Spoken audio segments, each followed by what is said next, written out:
എല്ലാവർക്കും സന്തോഷത്തോടും ഭക്തിയോടും കൂടെ കർത്താവേ ഞങ്ങളുടെ പ്രാർത്ഥന കേൾക്കണമേ എന്ന് അപേക്ഷിക്കാം.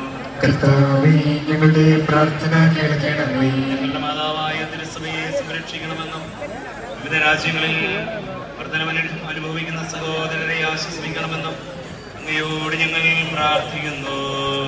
കർത്താവേ ഞങ്ങളുടെ പ്രാർത്ഥന കേൾക്കണമേ. തിരുസഭയുടെ അധിപനായ ഫ്രാൻസിസ്കോസ് മാർപ്പാപ്പയ്ക്ക് വേണ്ടിയും ഞങ്ങളുടെ പിതാവും തലവനുമായ major archbishop Mar Geevarghese മെത്രാപ്പൊലീത്തായ്ക്ക് വേണ്ടിയും ഞങ്ങളുടെ പിതാവും മേലധ്യക്ഷനുമായ മാർ യോസേഫ് മെത്രാന് വേണ്ടിയും മാർ യാക്കോബ് മെത്രാന് വേണ്ടിയും അവരുടെ സഹപ്രവർത്തകർക്ക് വേണ്ടിയും അങ്ങയോട് ഞങ്ങൾ പ്രാർത്ഥിക്കുന്നു.